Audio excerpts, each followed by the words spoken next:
A different kind of warrior. The medical bay of the Centaurian warship, Relentless Justice, gleamed with clinical precision, its surfaces reflecting the harsh blue light that Krithax had grown accustomed to over their 15 cycles of service. Their 4 upper appendages moved with practiced efficiency as they arranged their medical implements according to Centaurian military protocol, the life-saving tools on the left, the mercy-ending ones on the right. It was their first deployment alongside human forces, and already Krithax could sense something different about these peculiar Bictal allies. The Centaurian High Command had warned them about human unpredictability, but nothing had prepared them for what they witnessed during their first groundside operation on Nova Proxima. The siege had been raging for 3 local days when Krithax received the emergency deployment order. The Kryvax swarm had surrounded the main colonial settlement, their bioorganic artillery raining death from above. According to standard Centaurian protocol, medical resources would be allocated based on statistical survival probability and strategic value of the wounded. It was logical, efficient, and had served their species well through countless conflicts. But the humans didn't follow the protocol. Krithax watched in growing confusion as human combat medics charged into active fire zones, their red crosses gleaming on their armor as they dragged wounded soldiers, any wounded soldiers, to safety. They didn't check rank insignias first. They didn't calculate survival probabilities. They simply saved whoever they could reach. "You're going to get yourself killed," Krithax had shouted at a human medic who was crawling through debris toward a critically wounded Kryvax drone. The human, Sarah Chen according to her nameplate, had simply smiled grimly and continued forward. "Maybe," she replied, "but I took an oath. And that oath doesn't care what species is bleeding out in front of me." The concept was so alien to Krithax that their secondary brain had to process it twice. The Kryvax were the enemy. Their biological weapons had devastated 3 Centaurian colony worlds. Yet here was this human, risking her life to save one of them. The turning point came during the 3rd wave of the Kryvax assault. A plasma burst had torn through the medical station's shields, leaving dozens wounded. Krithax moved efficiently through the casualties, applying their triage protocols with mathematical precision. Until they heard it, a sound that would change everything. A young Centaurian soldier, barely out of their larval stage, lay crying for their maternal provider. According to protocol, their wounds exceeded the acceptable threshold for resource allocation. Krithax had already reached for the mercy blade when human medic Chen appeared at their side. "Like hell," she said, pushing Krithax's hand away. "Get me a regeneration pack and some synthetic plasma. We're not losing this one." "The protocol," Krithax began. "Protocol can kiss my ass," Chen interrupted, already beginning emergency procedures. "Either help me save this kid or get out of my way." Something shifted in Krithax's understanding of the universe in that moment. They found themselves working alongside Chen, breaking protocol after protocol, using techniques that would have horrified their instructors back in the medical academy. But the young soldier lived. As the siege continued, Krithax observed more instances of what they had initially classified as human inefficiency, but gradually began to recognize as something else entirely. The humans treated enemy wounded. They exceeded recommended exposure times in hazardous conditions to reach casualties. They shared precious medical supplies with civilian populations. Most disturbing of all, they seemed to be getting better results. By the time the Kryvax finally retreated, Krithax's carefully ordered world had been turned upside down. Their medical logs were filled with protocol violations. Their once pristine organization system was in chaos, and their certainty about the superiority of Centaurian medical doctrine had been shaken to its core. "Why?" they finally asked Chen as they worked together to clean up the medical bay. "Why expend so many resources, take so many risks, for such uncertain outcomes?" Chen was quiet for a long moment as she sterilized a surgical instrument. "Because every life has value," she said finally. "Because suffering is suffering, no matter who's doing it. And because if we start deciding whose life is worth saving and whose isn't, We become something less than what we should be. Krithax's primary heart squeezed uncomfortably in their thorax. These humans, with their illogical compassion and their stubborn refusal to calculate cost-benefit ratios, had shown them something that all their medical training had failed to address: the price of empathy and its immeasurable worth. As they filed their after-action report, carefully documenting each protocol violation, Krithax realized they could never go back to their old way of practicing medicine. The humans had shown them a different path, and though it would cost them dearly in the cycles to come, they knew they had to follow it. The first step would be the hardest: explaining to their superior why they had used 3 times their allocated medical supplies to save the life of an enemy combatant. But as they prepared their explanation, Krithax felt something new growing alongside their professional uncertainty: pride. The seeds of doubt. The summons to appear before medical command came 3 days after the siege of Nova Proxima. Krithax stood rigidly in the sterile chamber, their exoskeleton plates still bearing scars from the battle. Before them, 3 senior medical officers studied the after-action reports with expressions of increasing concern. "Explain yourself, Medical Officer Krithax," Commander Valthrax demanded, their voice carrying the harmonics of disapproval. "You exceeded supply quotas by 300%, violated trade protocols 17 times, and," the commander's voice rose sharply, "administered critical care to 3 enemy combatants." Krithax's secondary heart fluttered nervously, but they stood firm. "I can explain each decision based on battlefield conditions and immediate medical necessity." Necessity? Valthrax's scales rippled with agitation. "Our protocols exist for a reason. Resources are finite. Every supply wasted on an unlikely survival case could have been allocated to 3 others with higher probability outcomes." The words were familiar. Krithax had spoken them themselves countless times before. But now they rang hollow. Images flashed through their mind. The young soldier who had survived against all probability calculations, the grateful eyes of an enemy fighter whose life they had saved, the unwavering determination of Sarah Chen as she defied death time. And again, "Commander," Krithax began carefully, "my experiences with the human medical corps have suggested that our current protocols may be incomplete." The chamber fell silent. Even the air filtration systems seemed to pause. The humans have shown remarkable success rates despite, or perhaps because of, their different approach to battlefield medicine. They operate under something called the Hippocratic Oath. It's a philosophical framework that— "We are not humans," Valthrax interrupted sharply. "Their emotional irrationality may be tolerated due to their strategic value to the Concordat, but we are Centaurians. We deal in facts, probabilities, and efficient resource allocation." Krithax felt their dorsal spines stiffen. "With respect, Commander, I have the facts here." They transmitted data to the command console. Cases where human medical intervention protocols saved lives our calculations had deemed unsalvageable. Instances where treating enemy wounded led to valuable intelligence and reduced subsequent battlefield resistance. The junior commander, Ixtal, leaned forward with interest. "These survival rates, they are significant."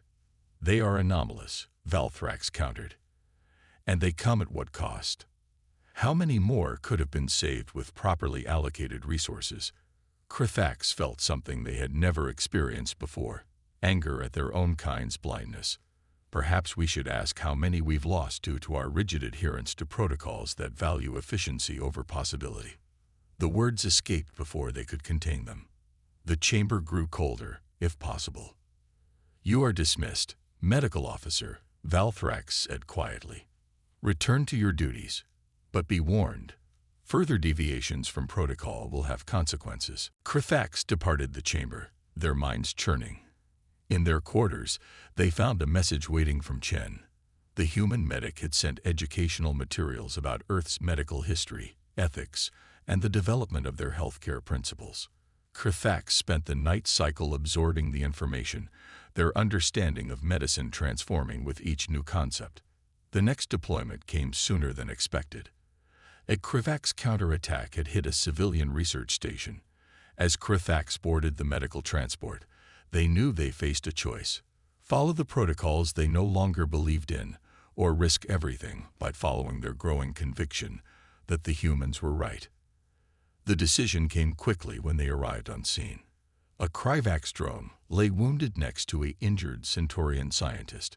Protocol dictated saving the scientist, who had a 73% survival probability and high strategic value. The drone was classified as an enemy combatant with a 42% survival chance. Krthax looked at both patients and saw what Chen had taught them to see: two beings in pain, both deserving of care. They called for additional supplies and began treating both casualties simultaneously. As they worked, a human medical team arrived to assist. No words were needed. They fell into sync immediately, working together to save both lives. When it was over, both patients were stable, and Krthax had violated another dozen protocols. But this time, they felt no guilt, only a growing certainty that they were finally practicing medicine as it should be practiced. The seeds of doubt planted during the siege had grown into something stronger: conviction. Later, as they updated their medical logs, Krthax received another summons from Medical Command. They knew this one would be different. The choice they had made would have consequences, just as Valthrax had warned. But as they prepared to face their superiors again, Krthax realized they had already chosen their path. They opened a communication channel to the human medical corps, knowing they might soon need allies who understood that some principles were worth fighting for, and that sometimes the greatest victory was not in following orders, but in following one's conscience.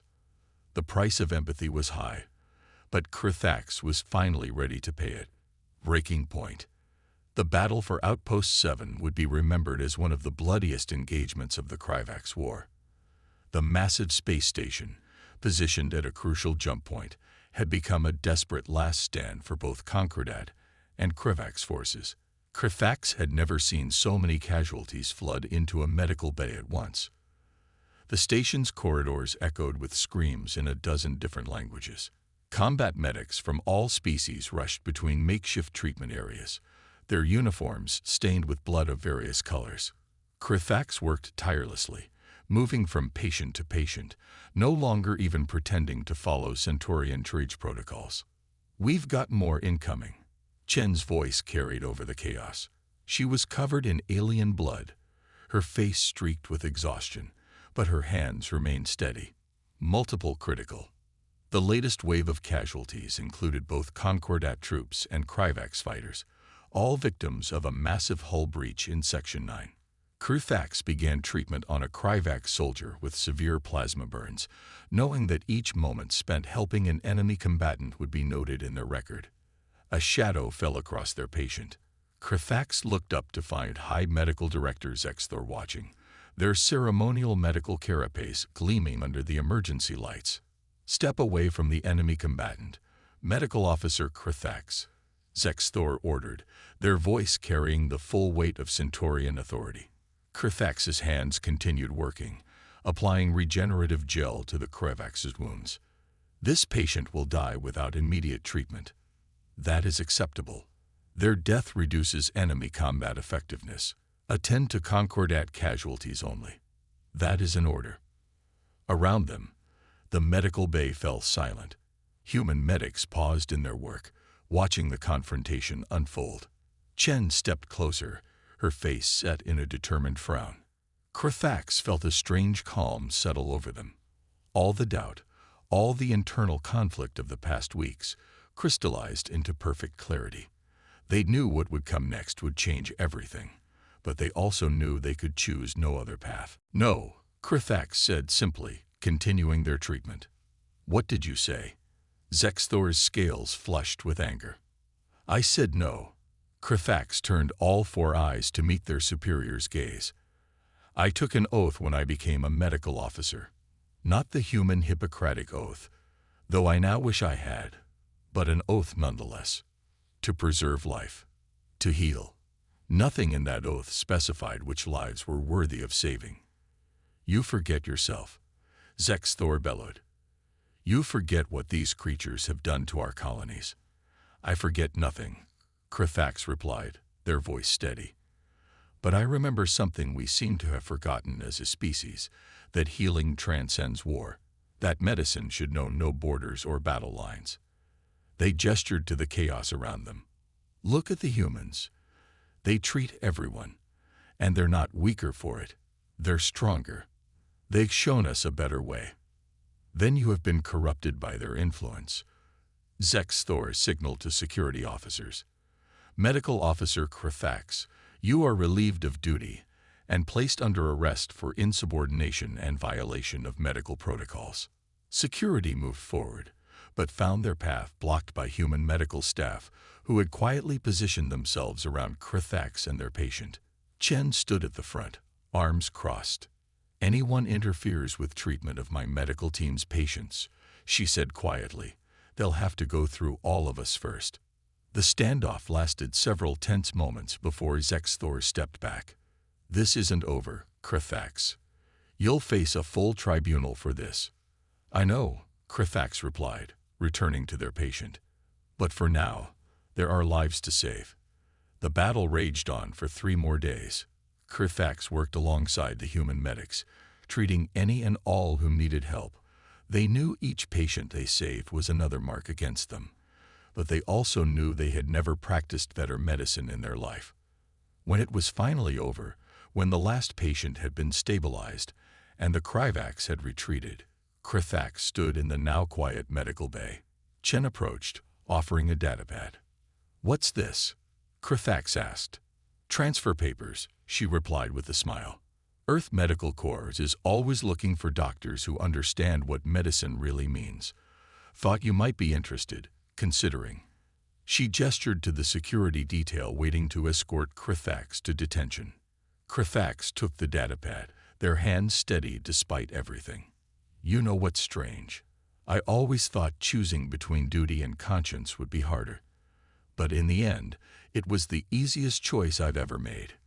That's because it wasn't a choice between duty and conscience, Chen said softly.